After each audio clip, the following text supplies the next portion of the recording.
kale omukutu ogwa rape kwetuli apoze omukutu gwa fitugoita tutya kale naye nga kyano kwetuli ne bannange omwana ono atujoze nnyo naye nga temweraliikira abali ebunaayira mwenna tubatumiddeko mu ngeri ey'enjawulo. Alain Cruz gemanya andi ne mukyala Bindeeba ate ng'era maama wange omukyala omulungi ow'engeye omukyala omulungi ono omukyala atakwata mu kizigo omukyala yagamba nti let black take over omukyala ate leero okubye ka black it's a Friday naye obeera smart bambi era nkwaga nnyo Rachel Ononya. Ononya, thank you. Oliotya. Jendi Oliotya Cruz. Tabani wange. Kwagala nnyo. Omanyi wagenda n'onkola akantu. N'owanze kadi ne kasuku bannanga abaana ne batunyigira ku mukolo. Kawesibe kwekyo. Nedde omukolo gwali gwa family. Omukolo gwali gwa abantu batono ekisokera ddala. Nandyagadde okuyita abantu abangi kuba nina emikwano mingi naye ewa mama wange si wanene nnyo so twagenda okupimapimamu ng'abantu be twali twetaaga okubeera nga batuula mu kifo ekyo bali batini okusinga ennamba gye nali njagala okuyita so that is how I ended up not calling a few other people however much I wanted. However ekyamawulire I didn't want nali saagala abantu b'amawulire nali saagala kubeera omanyi not everything that we want it on camera. Ochitegera era Cruz sengana mu mali mwazenga temugenda ku streaming it would be okay. I didn't want it on camera era chovola manti kakuba kuchala kwange toina nti waliwo TV je waliwo labye nge streaming oba nge kulaga it is because ebyo bintu bibera olumu byawaka it's family basically. So that is why I ended up not calling other people. So, bantu banyo there in my inbox, not a Twitter. I am sorry, I apologize. Na ye wemba sakuita ngoliwa mawulire sakuita simply because I didn't want mawulire. Naita Cruz samwite nanzukira nakugamba sakuita ngo wa mawulire. Nakuitanga owewaka. Naita kasuku ngo owewaka. So, saita ba mawulire. Banna nze ebigambo byowandekere eno era gwe Cruz olwokuba maama wo kakati nze n'ekirala Cruz nga when the entire world was against me you stood with me tewavaayo kubeera nga naawe onoonya amawulire because munange oyagala kola YouTube ye inokola tewavaayo kubeera nga oyogera bitakwatagana oba ebyobulimba ng'abalala we baakola so mu nsi muno tulina okumanya mikwano gyaffe namanya nti Cruz mukwano gwange mu bantu b'essaala banga bakola story enkuba when it came to that it was you era neŋŋamba okuva olwo manyi at times tusirika nga ayinza okuba sizze nekikugamba naye mu mutima gwange nakisanyukira era nakisiima neŋŋamba okay tuyinza okuba bulijjo neŋŋamba Cruz mukwano gwange nga simanyi Cruz mukwano gwange kinkanaki but ekyo kyandaga nti ddala oli mukwano gwange because the entire world was against me but you as a person you stood with me you used to call me nombuuza mama oli bulungi are you okay so that meant a lot abantu balabako mukyala Kuluthum Dr. Kuluthum she was also one person yali tandaba nga nako nga she has never faced me but yakwata essimu ye nankubira nambuuza oli okay. It meant a lot. It meant that we have actually people that love us genuinely. Okusinga abantu betusembeza ngate abantu betusembeza tebatuwagala because nze kwebyo ebintu nategeera mikwano gyange. Nategeera nti oyinza n'okuba ng'oyita n'omuntu naye ng'omuntu takwagala. Mulabewo okitegeera. Yes. So chovola abantu Cruz walina okubeerawo ku mukolo gwange to witness to witness my happiness. Kuba natunula neŋŋamba kakati rape ali mu ssanyu ejjereere ate ogwo omukolo ayi mebambi abantu bano njongero beebaza Remi nali manyi bwe nteekayo omukolo gwogwo abantu bagenda kwongera okuleeta poison. I saw positive vibe omanyi buli mukyala ayagala omukolo nena laba abantu baga Kongs Remi amaze n'abaswaza Remi genda onyumirwe Remi but kyakuteekawa Cruz nekintu ekyaliko na proving anyone it was in plan omwami wange yajja n'akyala ewaffe era yalina okwanjula actually yalina okwanjula even before it's just that waliwo ebyaliwo and then he decided we push it further to that date naye nga n'abantu ne bandiyogedde n'abantu ne batandiyogedde okwanjula kwalina okubeerayo lwa nsonga it was in plan ye yali ayagala because yagamba okukyala with what I know is okukyala tekufuula muntu mukyalawo wabula oba mu bookings it's like engagement oba just ogenze wabe ne bakulaba naye ate okwanjula you get a certificate so that proves nti mu mateeka muli bagatte muli bafumbo so ate nga kyeyali asinga okwagala kubeera nga buli wabeera awulira nti oyo mukyala wange era nga bw'aba ayimiridde ewantu wonna naga nti oyo mukyala wange alina ekiraga nti kituufu mukyala wange because bantu bameka bagenze ne bakyala ew'abantu ne bikomaawo ne bateyongera nayo ne baawukana so okukyala doesn't prove anything but we did not want to prove anything that mune mwayogera nnyo kakati mbalazeeko nedda we simply tekyali kyakulumya exactly tekyali kyakulumya muntu yenna at all it was in plan we did what we were supposed to do and we do whatever we are supposed to do but on our pace buli kyetukola era buli kinaakolebwa buli kigenda maaso kiri mu nteekateeka kiri mu ntegeka tetulina kyetugenda kukola lwakuba munaye katonda alina engeri gy'akolamu ebintu bye katonda aleeta ekintu mu budde ate bw'otakisuubira omanyi nti kati okwanja kuyinza okuba kwajja ngate katonda aleeseewo bino ebintu ate kyo ne kirabika nga we were trying to prove something however kwanjula I am so grateful era ngenda kwebaza I will look in camera direct and say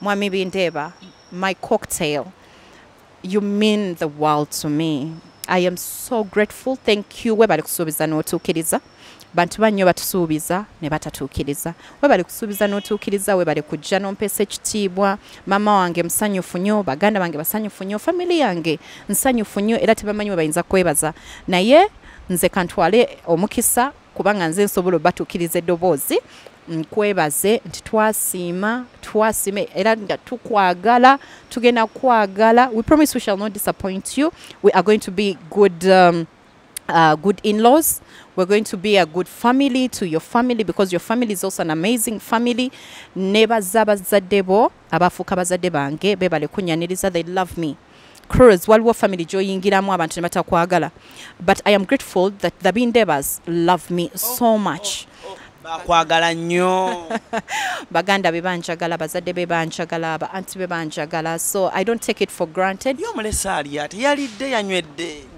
sisobola kubeerawo nga simanyi oba yalidde oba yanywedde eryo teeka kinkakatako mamange yakiŋŋamba nti omukyala yenna bw'ogenda nga mu bufumbo bino bye tugamba nkola ye mwaki kituuka nga si priority kino okukendeera kubeera nti gwe obudde buno obumala mu kukola omulimu gwo ng'omukyala kulabirira bbaawo kumwagala okitegeera kumuwa kitiibwa muzaalira ebintu weebityo okitegeera however okuzaala is also something of late it is a plan mweplaninga n'ogamba nti omanyi katukyayisaawo kino tukyakola kiri tuzaale banga bweriti let's think about giving birth at this time at this point because we are not as union jetuyina it's forever so kitegeeza we shall give birth tujja kuzaala anytime we're not on pressure tujja kuzaala when the right time comes twali ku mukolo Remi tulina ebintu ebimu bye twalaba moments ez'essanyu naye waliwo omu bwe twebuuza twasigala mu question marks mama yagamba gwe kasuku gwe byakulema ndeka nakiteekawo mu question marks nga bannamawulire bw'otumanyi ne tutandika oba kasuku yali akwata ku rape oba kasuku yali why did mom say lwaki mami we yagamba gwe kasuku gwe naawe nakuwa ebintu nakuwa omulimu ne gukulema kyengenda okugamba abantu is I remember mama wange yankwasa kasuku ayinza okuba yakyogera bufu she meant something different ku kyeyayogera nga bwe not putting out a statement but when I meant something different mama wange yankwasa it was Idi nzijukira ne kasuku namulabako nga akunnyonnyola it was Idi de mama wange namunkwasa yamunkwasa in a way of oli muganda wo kati gwomanyi ebyo mufaako okitegeera so whatever happens to her gwomanyi nze mukukwasiza kuba manyi tukola ffenna ate yali akimanyi mukwano gwange kasuku so namunkwasa kati obulaba nti kale yayogera bwe batyo ku lwansonga maybe ekyo yategeeza nti ate kasuku si yajja kugamba mami nti ate munayi nafunye Bindeeba You understand?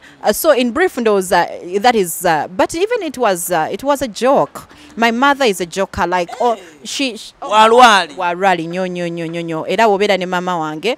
People that know my mother. Oh my God. Warwali nyo. As in, she makes people feel at home. That wakulaba lelo Alan Cruz, you will become a person at home. Ofuka mwana we, ofuka mzukulu we. So muntu warwali.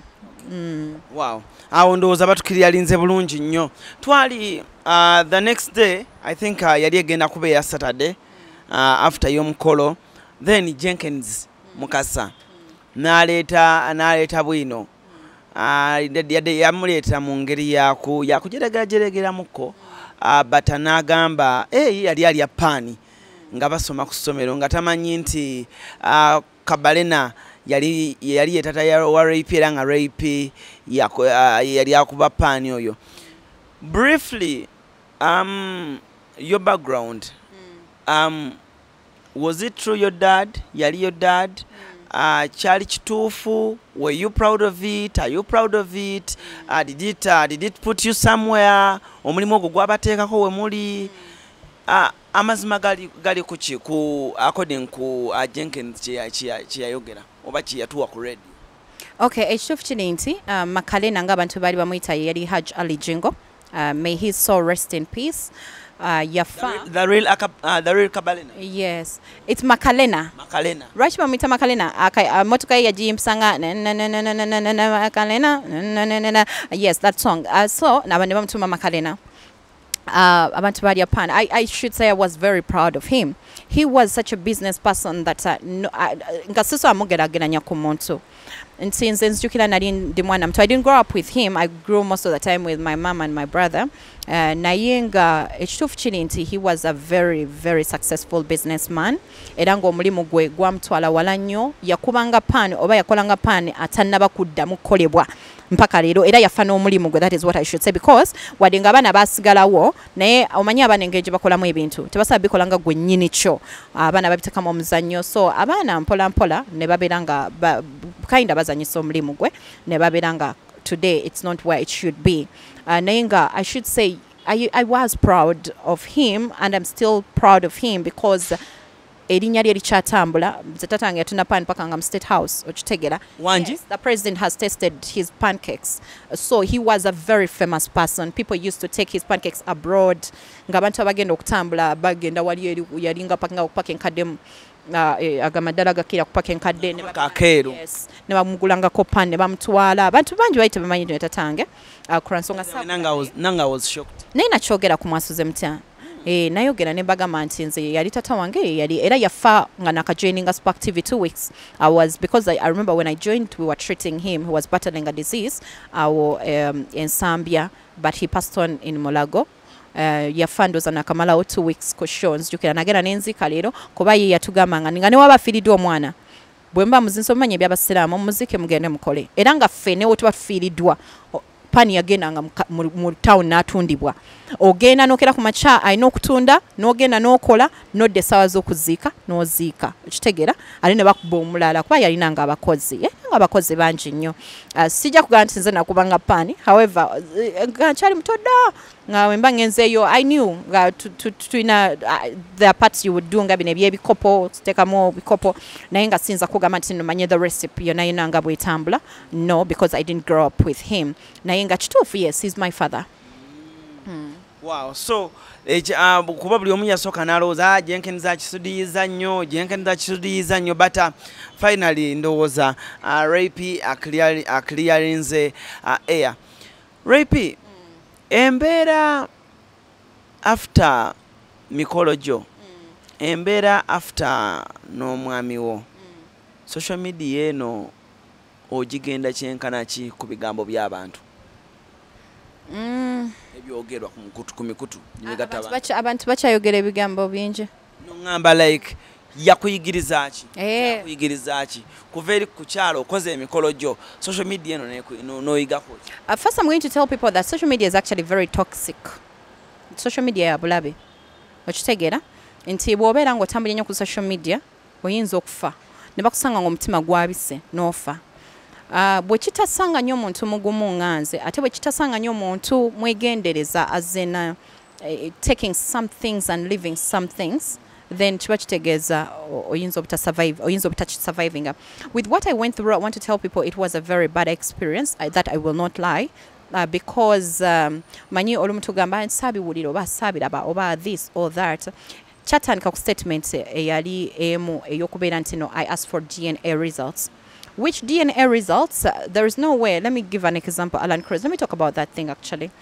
Alan Cruz, webukeera ku makya nga gwe bba wange ng'olina omwana wo nange kale ngambe ninanga bwe nina Prince ne nkugamba no, let me give an example nti Kyeyune ye taata w'omwana wange nga nze nkugambye gwe nga gwe tolina buyinza buŋŋamba nti njagala DNA results ze, okitegera kuba mba sure.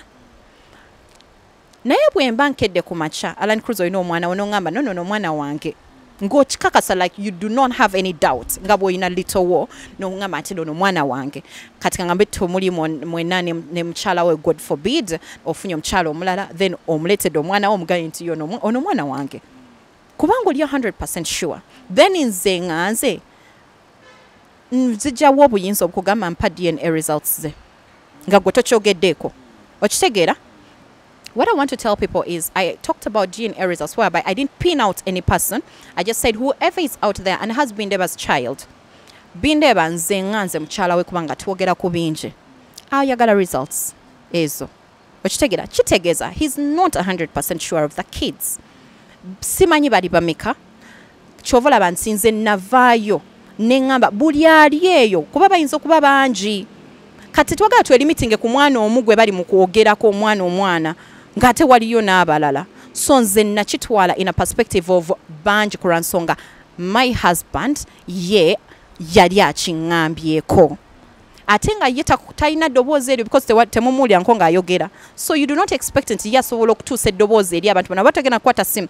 Cruz, oyinza okuba obaddeko n'abakazi abamu nga tokyabajjukira nabajjukira, togenda kukwata simu otandika okubeerawo gundi naawe nakulinakoko omwana gundi naawe okitegeera. But me who could reaches a voice without calling naye nekitambula, kitegeeza buli eyali abaddeko naye, okitegeera mu kikolo ky'abantu abakulu ng'alina omwana asogamba nti ki kaŋŋende nange nfune results mbeere sure bw'abanga ddala omwana wa Bindeeba agende bamulabirire, okiwulira. Kubanga Cruz abantu kye batamanyi si buli gwobeera naye mu mbeera y'ekikolwa nti wazaala omwana abawuwo. Tulabyeko obufumbo obuliyo, omuntu nga mufumbo no n'empeta ng'alina abaana 5 naye ng'ababiri be b'omusajja abaddala ng'abasatu ng'ababbali nga naye omusajja azzaala birira abaana bonna 5 amanyi babe. Kati omusajja alina right esaba DNA results. Nze tata Prince bw'avaayo essaawa zonna ngamba njagala DNA results. Lwaki mbaŋŋana nga ndi 100% sure nti wuwe? Lwaki mbaŋŋana? It can't even torment me because I am 100% sure. Omuntu yekka gwe kiyinza okutokyarenga is someone who is not sure. Kubanga abakyala ffe tumanyi batata b'abaana baffe abatuufu. Ate n'olumu naffe tuba tetumanyi. Ku lwansonga Cruz osooka webaka n'omuntu leero, ne webaka n'omulala enkya, ne webaka n'omulala olulala. Okiwulira? Abantu abo abasatu bw'ofuna olubuto. Webase naye bw'ava wano ayinza okuba alina gw'agenda okwebaka naye omulala. Okitegedde bulungi nnyo. Kati imagine omukazi afunye olubuto mu period aba amanyi ddala tata w'omwana. That is why at times men come out and ask for DNA. Not mukamanyiro nti webaka nange kati lwaki osaba DNA results. No. Bantu bangi nnyo abeebaka n'abantu ne bazaala abaana nga si baabwe. So for you not to waste someone's time and resources, if they ask for a DNA results nga gwali 100% sure nti ki nti omwana mugamba omwana wuuyo mutwale. Okitegeera lwaki mba musika omuguwa. Remy, ebigambo ebyayogerwa ne mu recording obumu lwaki Mama Fina wamuddamu bubi? Sijjukira kuddamu ko Mama Fina bubi. That is what I remember at all. All I remember is nga bwe nkunnyonnyodde bwe namunnyonnyola kuba ye yali yaŋŋamba nti bw'abanga Bindeeba yeebaka n'omukyalo oyo kitegeeza omwana wuwe. Nze ne mugamba mami waliyo n'abantu abalina abaana mu family nga yamufumbira oba yamuwasa. Omusajja n'agenda okukola DNA y'abaana be nga ye bulijjo amanyi baana be baana balina myaka nga 10, 15 ne bavaayo abaana bonna bataano nga si babe naye nga ye mukyala wo ow'ewaka ne mugamba so tekitegeeza nti buli gwe weebaka naye omwana wo ne mugamba naye ekintu kiri very simple omusajja ayagala DNA results si nze nzaagala my husband yazaagala okitegeera kati waba azaagala buzibu ki okuzimuwa nti lwaki azisaba ne mugamba no he has a right. Any man has a right to ask for DNA results. Any man out there, because I have seen so many stories. Ezigwa mutulu bali erimu. Okitegeera abantu abami bali kulabirira abaana b'abantu abalala. Kye kyamukabya. Simanyi. I was in shock nange kumulaba nga akaba. I don't know. Kubanze namugamba. Nawulira konti yagamba namuvuma si ye minister w'ebyabaana but nze mukwogera nga n'oboyogera n'omuntu namugamba mami ekisokera ddala tusigwe minister w'ebyabaana. Nze mbadde ndowooza abantu buli dakika okwera nga baddukira gy'oli lwaki tebaddukirako eri minisita kubanga omwana aba yeetaaga obwenkanya gwe wonooba ovudde eno ga nti kale nze kamuwe ssente naye ogenda zimuwa mpaka ddi ng'alina kitaawe okitegeera kaakati okumalawo kino kyonna mami ne mugamba sifuddeyo if you want to help the person it's okay go ahead however advise her to also go mu mateeka agende mu mateeka amalirize ensonga zino kulwa nsonga omwana oyo yeetaaga justice bw'abanga ddala wabindeeba alabirirwe okitegeera that is what I told her so I was in shock kuba yaŋŋamba n'okuŋŋamba kale Remy enkyo ojja kujja waka tulyemuko ku kyemisana ne fiina okiwulira ne mugamba kale mami but I didn't know I had my son's sports day the next day baŋŋamba late era kwe kuweereza muganda we sister Rosette ne mugamba omanyi ŋŋambirako mami sigenda kusobola kujja lwa nsonga nfunyewo programu endala twava ku simu bulungi. Little did I know she was recording me because I didn't expect it.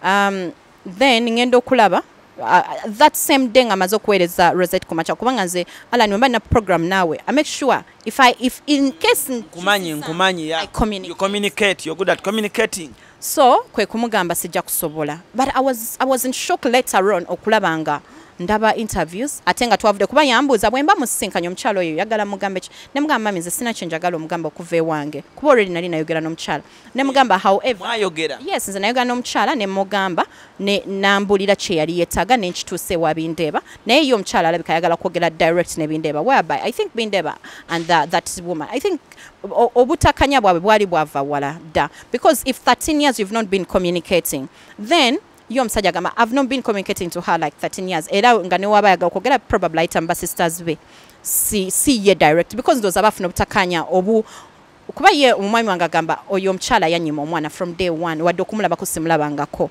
kati lwaki waba mwana wange lwaki aba yamunyima wakola ekimala okumakinga sure boogera nekigaana nze omwami wange naluma kugikona ngamba sigenda nanga akokte nkwagala nnyo but that one I'm going to disrespect you I am not I did my best and I told the woman namugamba agambye nedda aganye so what do you want me to do kati I was in shock okulaba nga omukyala yava naye yayogera birala but God is my witness and that is why woba utambulira ku Katonda always Katonda judge God will shame the devil so abakyala bangi buli omu mwaddeeyo buli omu n'okomerera twawulira side y'omukyala bangi nnyo because Remy teyayogera bangi ne nvaine mukomerera but bintu bingi ebyexchangingibwa wakati w'abantu ababiri ate buli omu aba ayogera birala Remy agamba yayogera n'omukyala naye omukyala bye bayogera ye yayogera birala but okumaliriza kyonna point buli omu gye yali alwanirira nti lwaki Remy teyalwanirira mukyalo ono bw'oba oyagala omusajja lwaki Remy teyalwanirira mukyalo ono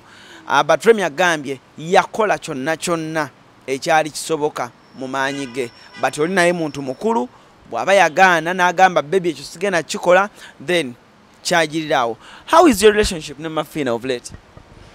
How should it be after whatever happened? I do not know what she thinks about me. Nze simanyi kikyandowoleza naye nze bagamba yali alumiddwako ku musota ne bwalaba omugwa yeekanga kati nalaba ekyatuukawo ate nga nze nali sikisuubira nga nze yali amutwala nga maama I was in shock naye nakirekerayo okitegeera simuyinako buzibu simuwalana sina we nali mwogeddeko I respect her and I will not come in camera and I also cry because I'm looking for sympathy votes no I will speak njagala njogere ekituufu nze nga ntya Allah ngera ndayira nti wallahi save makoma Mafina kubanga nze mama wange mukunkuza teyankuzako nga nvuma abantu Inze, if anyone knows me, I respect people. Ate bannanga abantu abakulu mbawera ddala ekitiibwa.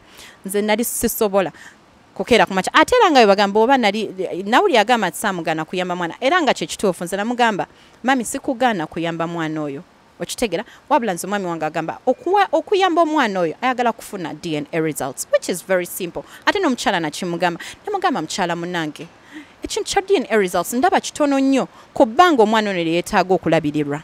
Nemugamba lwaki tokola DNA results ekyo ne kivaawo. Okitegera naye nga ye ndowooza ayina obusungu bwe gye simanyi bwavaawa. I do not know because my husband says talina kye yali amukoze okuggyako okubeera nga mugamba yalabirirako omwana kye yalabirira n'atuuka nga laba ne bw'olabirira Cruz tosobola kubeera nga you keep on sending money to someone nga tulaba mwana whenever he wanted to see the child bateekangawo embeera. Okitegera leero omwana taliiwo, leero omwana kiri whereby saagala kuzza bintu bya mwana. Ekituufu kiri nti Katonda yasinga okumanya actually kuba ne wetunabeera mawulire netwogera ku mwana omwana ali very sensitive. Me as a mother I know what it means okubeera nti no omwana yeetaaga obuyambi. Okitegeera however nze bwe nali nzaala omwana wange saamuzaala nti ngenda muzaalira musajja amulabirire.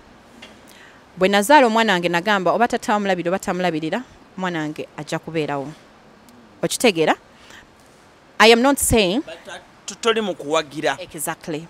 I am not saying that Bindeba shouldn't take care of the child.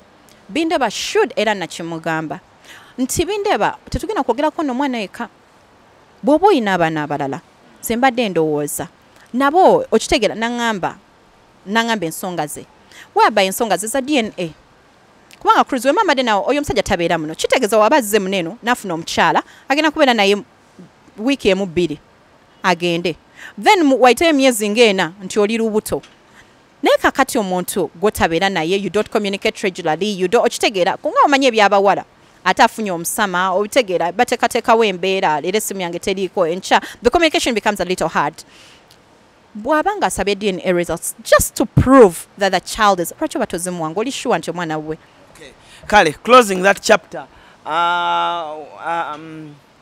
abantu bagamba ne beebuuza owaye tubuulize ku maama wo gwayogerako naye omuko nga tajjaako gaalubindi ku buko ne mbagamba bannaye mwagala akola atya nti atugireko go gundi sheds nenga oba ayina buzibu ki nenga bwe naatambula nensanga maama wange njamubuuza abantu bafaani bo nga beebuuza maama lwaki dadi yayita jjaako sheds.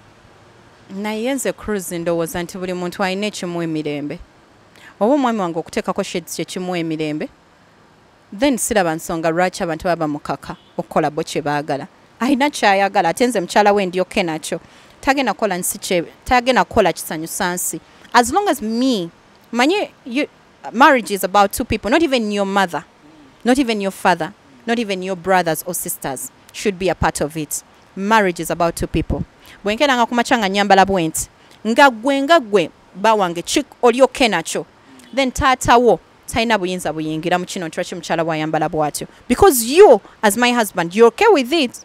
Okitegeera eyo nzikirizayo gwenga gwate tuwefuna babi eyo nzikirizayo ng'omuntu. Yes, I believe whatever makes the both of you comfortable and okay. Abantu tebajagama buno smara kitajako sheds guli gwali mukolo gwa buwangwa.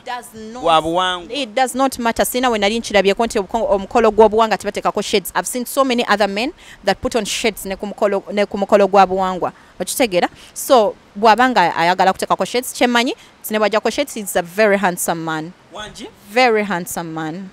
So bwaba tayagala kujjako sheds nga he's comfortable putting them on, let him be. Remi abantu bayogera atadeko sheds lwaki atadeko pini mu matunga agenda kulaba mama w'omuwala neŋŋamba anange he's okay with it and I am okay. Atene family yange eri okay nacho. My mother is 100% okay with it. Mami yali okay with it? Very okay, more than okay. Actually nsenyiza n'okumugambako ebimu naye mama nga mugamba muleke. Mama nga ngamba muleke tomumalako mirembe muleke. Wow. Kati nno mmwe mukalidde n'ebigambo byammwe era nze mbasaasidde temugenda kuddamu kwogera. naye nga mukuliko ye South Africa. How was South Africa? Amazing. That's what I can say. Abantu be South Africa banange mwebale twaniriza. Oh my God. Wasanga ku Bannayuganda? Yeah, nasangako ku Bannayuganda, but Cape Town teri mu Bannayuganda bangi. Era baba bemanyi, so they gathered a few of them. Wale Cape Town? Yeah. Wow. As in Cape Town. So they gathered a few of them, and then they put us at something small like dinner, netunyumiamo, netutegeregana, netusekamo. So it was an amazing time in Raymond avamu ekigambo. Ngandaba muneyo. Musirifu. Raymond avamu ekigambo. Avamu ayogera era tata wange banaye njaga namusanze juzi ewa Gundi ewa Nelly. Ku Nelly Baba Shop. Namusanze naye nga asibiridde nga bali mu komola kirevu but naye nga anyumirwa bunyumirwa ngali ati nengamba banna tavaamu kigambo ayogera naye wanoonya mwami musirise Cruise ebyokunoonya omwami omusirisi obaani, you never know who you're going to meet. Tomanyi katonda gwagenda kuletera. You know, when we were growing up, buli omu yalina ekika ky'omusajja kyayagala. Njagala omusajja afaanana bw'ati, njagala omusajja. Naye katonda nakuleeta the opposite of what you wanted. Naye ng'ate yakwagala, yakola by'oyagala, gw'olaba gw'otegeregana naye. So sijja kugamba nti nanoonya musajja bw'ati katonda gwe yandeetera. Is that a joking person? Yeah. He is a very funny person. Era abantu abamuli kumpi abamumanyi. Oh my God. He's very free. Abantu senyo. I will not really say to Warali, but he's a free soul. He's a free soul. He's a lover, yeah. Namulaba n'ekisawo mu kwanjula. Ekisawo ekyali mu ssente. Ne nninda lindaawo. Mukuba oluseke. Mama ng'aliko abakola emiwula gino. Mama! Remi tata wange lwaki tompitako n'omugamba mutabani wange ajja nno wano kuyita luli nakuyita tewajja nali mugambye lwatajje waka lwe nakuyita olimba nali mugambye nti Cruise najja yaliwo aya akahayori yazzeeyo ebyayazeeyo oba waali bireke naye nga gwe kyoyina okina bimbuli off camera kale naye nga netaaga omulabako dadi wange banaye mwagala nnyo simanyi lwaki oyo dadi wange mwagala nnyo mbeeraawo nengugumuka ne mulota lwaki tonta no sooka nga nkuta sooka otubuulire future yo mu aromatic and kiki kyopulanga kuba olinayo fani best bit tuyinza butazoogerako olinayo bali abakwagala ng'ozannya olinayo abakwagala ng'oli ku TV olinayo abakwagala nga socialite waabwe olina ba tiktoka buli kaseera baba bagamba kati saa zino bawuliriza interview Remi abeeko nekyayogera bakatingemu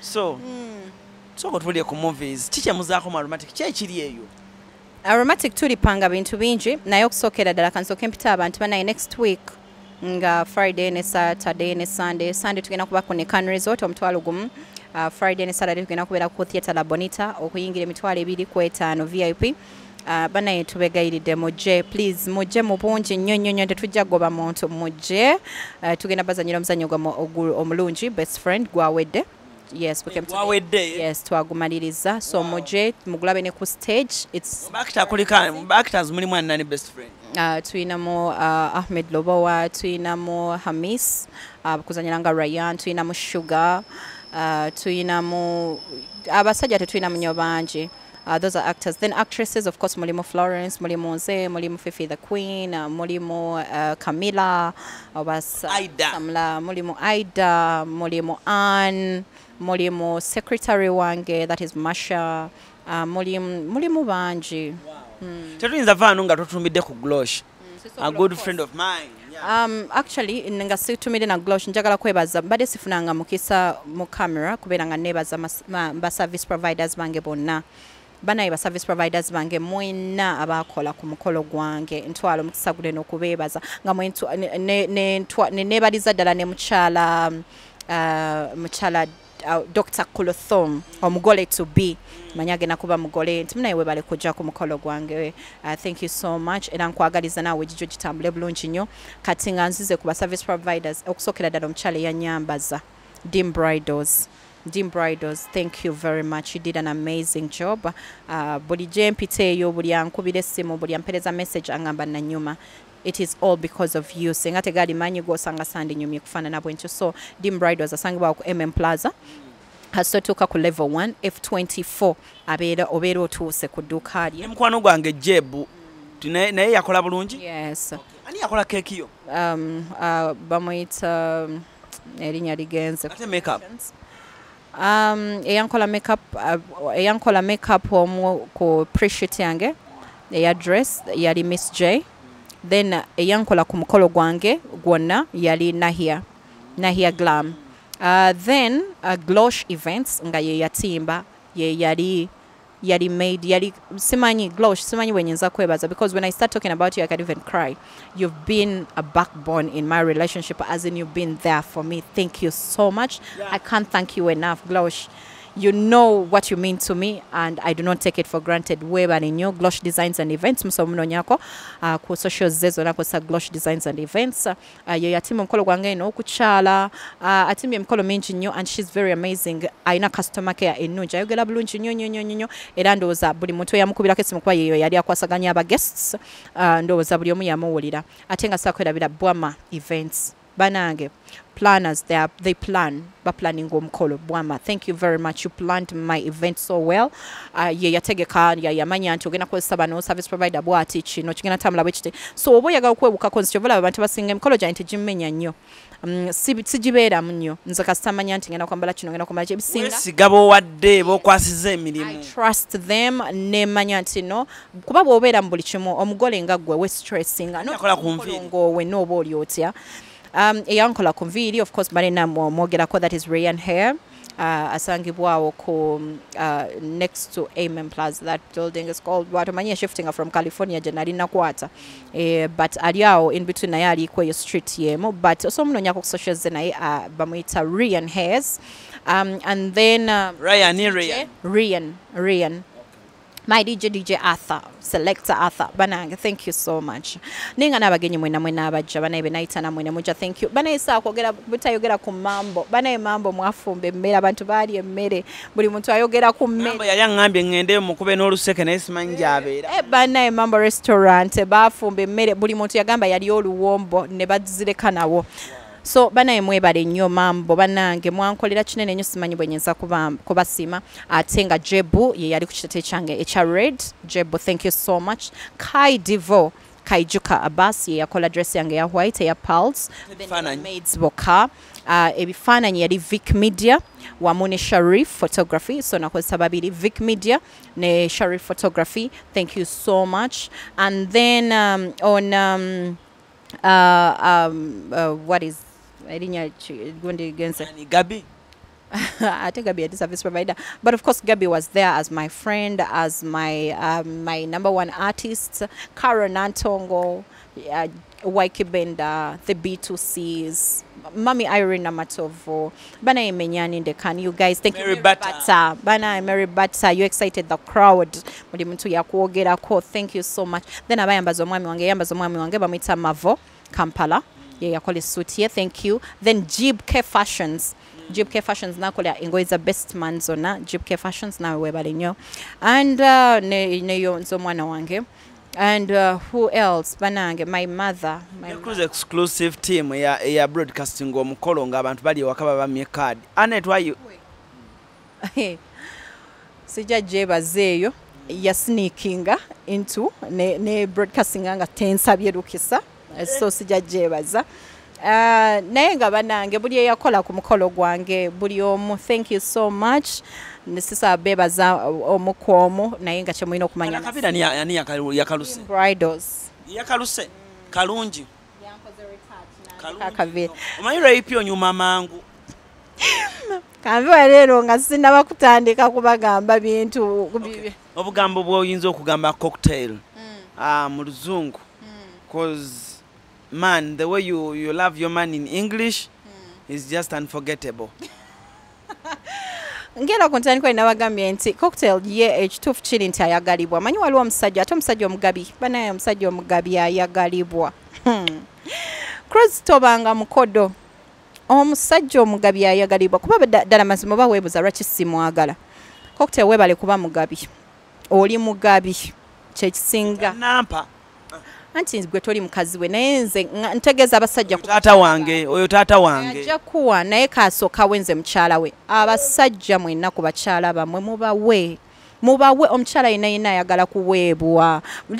Va mu byokulinda akusabe wabula gwe buli wofunayo n'ogamba cocktail kankwotekeko mu nsawo okitegera. Okitegedde Kim Joan muwe Kim Joan muwe mubawe banaye mubawe banaye oyo Kim muwe Joan muwe okitegera bwe mutuwa bannaye tubaagala kubanga mba siina nsonga lwaki sikwagala ojje mu kyalo omulete Kampala omuwe birungi.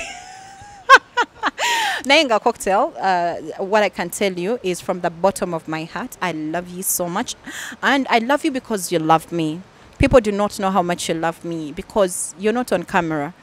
They think I love you. They think this love is sided. But with people around, they know you love me way too much. And I promise you, I'll not disappoint you. I will be a good wife. Thank you very much for being a good husband. Inshallah Allah ngakiriza nja kuzaira abana abalungi. Inshallah Allah ngakiriza nja muzalira abana abalungi. Abana ab'eddiini, abana ab'emikisa, abana because you know I always pray wobo saba nebyo bintu bisabire nga Allah tanakuwa abana basabire akwa abana balongofu. So Allah musaba nti ajja kumpa abana balongofu nga bwe nkusabira nti Allah akumpemu obulungi ankingiriza obubi obukolemu because I know you're a good man. I know buli muntu abeerako ne weaknesses ze naye Allah musaba nnyo ankingiriza obubi obukolemu ate akumpemu obulungi obukolemu era nga nina okukkiriza nti ajja kinkolera tujja kubeerawo. It will not end in tears as people say. I am sure it will not. It will end in it has already ended everywhere. Yeah, so I don't know. It will end in happiness. Nange njagala okugamba mwami Bindeeba nti nkwagala nnyo as Alan Cruz naye akasimu kange oba nakakuwa konaayisa amata kuba njagala we nkusanga nkuba oluseke ate lwepiwe ma nkuba oluseke nga nkuba tatanga oluseke toteekayo kyange tofaayo kaŋŋende kale mukadde kano njagala okuba nga ate neebaza bawa Joan Kim abaddeko bulungi nnyo nti Joan saa yonna tukujja Gomba tukulete mu kibuga Kampala ate neebaze ne Sharif ate nga musajja wange oyo abeera ku steering bulungi nnyo kubanga tutambula wano nawali ensonga zisobole okuba nga ate zitambula bulungi. Omusajja akyali singo kuba abakyala temusalawo so oyo yesijja mugamba nti alina kyali naye nga ate omusajja ye Kim oyo gwe mulaba nga Kim Phoebe simanyi biki alina omukyala n'abaana basatu. Kale njagala okuba nga mbasibira n'olunaku olwaleero musibe bulungi mweraba.